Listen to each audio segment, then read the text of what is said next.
Hatichashandisa word rekuti kuba manje. Because kana itori public domain is for everybody.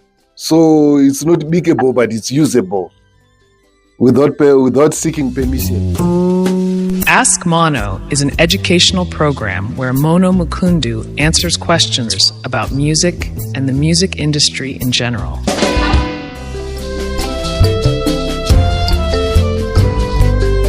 Okay, yeah, intellectual property, as the name suggests, it's a property of the mind. It's no create one pfungwa.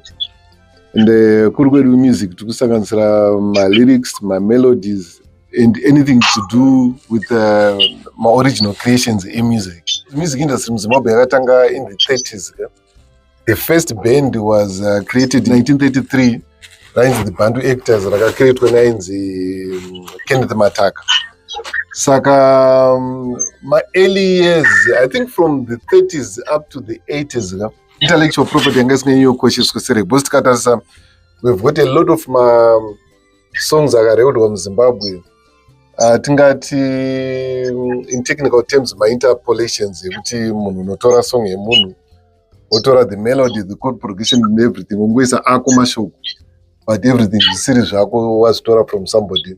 Zvakaitika a lot. If you listen to music dzana ane a number of my songs aiita ana Don Williams achingoisa ake my lyrics did the same thing. My first band yesungura vaitora music yeku Kenya inonzi Benga here. Muno muZimbabwe taiti Kanindo, but that's not the correct term because Kanindo was the name of the producer. So I think vanhu vazotanga kunatsobengenuka about intellectual property after kunana I can safely say after the year 2000 kunana 2015 kuvanhu pavatanga kuendesa nemacourts nenyaya yekubirana ma-intellectual property, but I can't really put a date kuti vanhu vakazotanga nazozvinzwisisa apa. But what I can safely say is historically it's not something chanchinzwisisikwa sterek muZimbabwe, and currently even nepatiri panapa ndingati chinhu chakunazozivikanwa because ndikatarisa ma-interactions anomboita nemama-fellow artists, you can tell kuti havatonzwisise kuti chinonzi intellectual property chii. And pana nyaya yemakava yakambonetsa mazuva apfuura kuti what's the difference between performing a cover and recording a cover, because intellectual property inozvipatsanura izvo kuti kana uchirekodha a cover you need permission, kana uchiperform a cover you don't need permission, but the owner of the music anokompensetwa sei and so forth. So I do not ndakwanisa kupindura ipapo.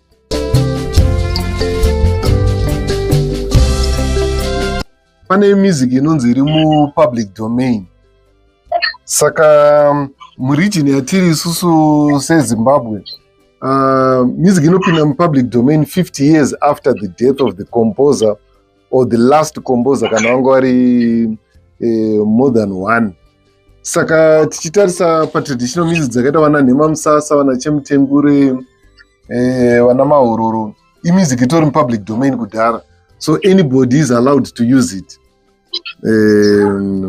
without asking any permission from anybody. But chinozorambidzwa manje ndechekuti ndikaita yangu inini version yaNhema Musasa ndoinclude some original elements to it nema-original arrangements. Somebody akazoitora manje akazotora ma-arrangements angu inini anenge akuinfringe on copyright law, but angotora Nhema Musasa yakangodaro asina anything chatora from anybody else, it's allowed. Okay, zvinoita kuti chizonzi Nhema Musasa naChamutengure inonzi iri mu-public domain chingava chii? Okay, sekutsanangura kwanamboita munhu akakomboza song yake, for example Tsviriyo yaJapreza here. Japreza ofa nhasi 50 years from now song iyoyo yato mu-public domain.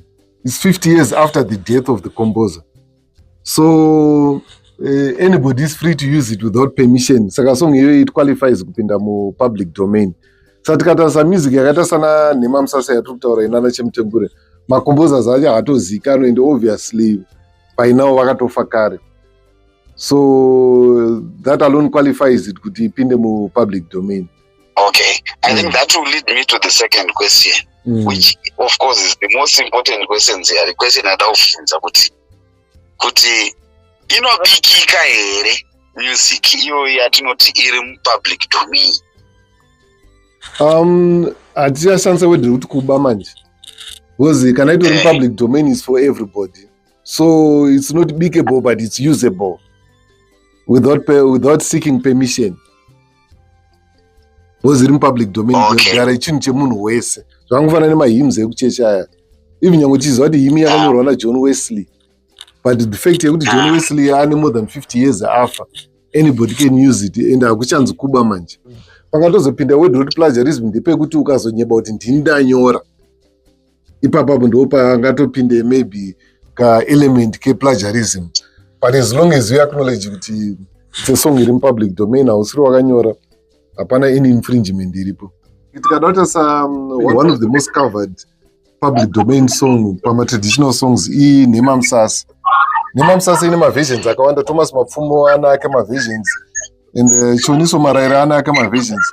Ukazotora ma-arrangements nema-original elements akazoedherwawo naChoniso Maraira, that's infringement manje.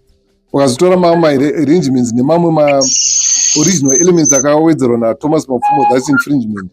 But ukangoimba Nema Msasa yakangodaro as it is originally, there's no infringement. Meaning to say, if any artist from Botswana akada kufunga kugadzira song yake in our Nema Msasa mode, anogona kungoita hazvinazo problem.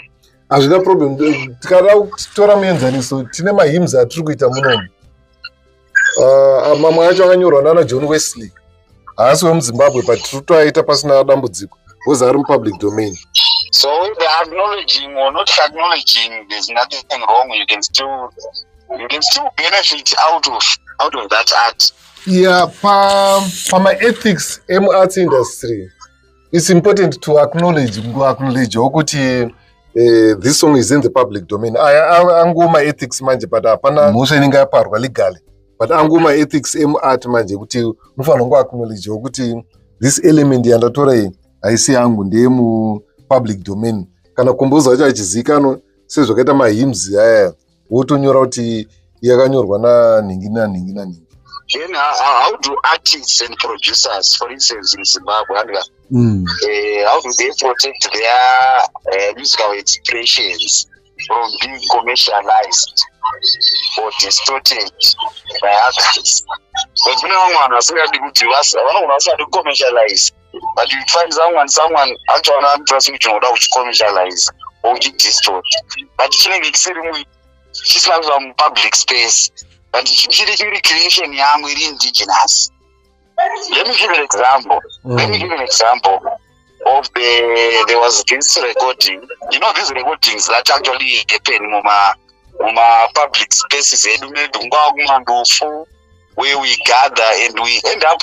There are a lot of creations of songs there, and there is this song, the Rugare, which you did. Some guitar lines, and it was so interesting. What happened? How do I want to take that person as an artist, for example. Vakatanga vaya vanambuya vaya machembere ndoda kumatora sema-artists. But how then do they protect their indigenous musical expressions from being commercialized? Because someone was commercialized. Yeah, that's a good question. Without permission. Tikanotora music here, hatingaiti iri mu public domain technically. Haisi mu public domain because I suspect kuti komboza wacho achiri mupenyu. Marima chinonetsa culture yedu manje ka ndogona ngokomboza kasong panhamo panapo ndingokabatanidza ndotokaimba. Then ukanzwa ubva tena nako kwamurewa kutravela kwako mazano kwe-information through social media muwakarekodha zvakaita vana manhanga matete iri kunetsa mazano pasocial media. Saka kuti muchitresa kuti akaitanga ndiyani, that's difficult manje. Because hapachazikani, because even amai vekuimba Rugare huya, I doubt it ndo vakaikomboza. Manzwira andakaita hanzi kambo kantoimbwa muarea imomo stereki. Tisingazoti kakatangira imomo here, kana kakatorwa from another region, no one knows. saka culture yedu yekusadocumenta manje inokonzeresa a lot of plagiarism kuti iitike, ende pakadaro by default song inenge yatopedzera yatongopinda mupublic domain because kuti muchaziva kuti akaikomboza ndiani. But answering the first part of your question, it's very important kuti kana usati recorder something usachiperforme publicly unless pauri kuperforma pachi papa pachitorekodwa ende zvine way inoratidza kuti yakarekodwa nesupi. For example, pana yatinoita anonzi malive recordings aya, kana muchimboona zvinoitwa nevana vangu velegends night zvazvo kuti vanogona kuita live recording zvichirekodwa properly, zvocuratwa properly, zvoiswa pasocial media zvitozikanwa kuti zvakaimbwa musi wakati. Let's say it's an original song yaimbwa paya paya yorekodwa like that, yatoprotected zvine evidence. Munhu akazoiba kungonongedzera kuti tasone payoutube apa yakanatsonyorwa kunzi yakapostwa musi wa5 January 2024 iyo yako yabuda 8 December 2025. Samurizi wesong ndeuyu. But iwo manje semurizi wesong ukatangirwa kurekodha nemunhu aba ipapa I'm sorry to say kana usina evidence song yatoenda. Ye copyright law yangofanana nepatenting inoitwa nemascientists. I'm sure kana mambofollowa nyaya dzana Thomas Edison. Thomas Edison anopiwa credit yekuti ndiye akatanga kugadzira the light bulb handiti. But haasiri akaitanga, munhu akaitanga I think if I'm not mistaken was British. Akatosuwa Thomas Edison and he won the case because he was not known, but pamba ine evidence yekuratidza kuti ndiye amboita sei ambozvitanga, but yake was not perfect. Ya Thomas Edison was perfect. And Thomas Edison ari kuAmerica kune it's a superpower, kune you become more popular ukaita anything popular kuAmerica. So ndozvangoitika pamusic kuti pane mama elements ekuti unogona kubirwa neyekuti you are from a lesser community kana kuti community isina mari, sezvakaitika pana Manu Dibango ane song yake inonzi So Makosa. If you know song yaMichael Jackson paya panozonzi makosa ichichi paya, I think it must be Beat It. Anzani Manu Dibango akafile a court case and it was easy to prove because it was recorded. Pakato publish onzi this was recorded in Gorakat Cameroon. Then Michael Jackson yazobuda later, I think it was 1984 somewhere there. So there was proof. So the issue is the same. Patterning network signs here. There's no way to music is the same, but like all legal cases, panda proof. Saga, I always advise my artists to can also release some music. These days of social media and my gadgets, don't ever perform it live publicly. No, thank you very much. Well, it's monosophical. It is what it is. And we say it like it is.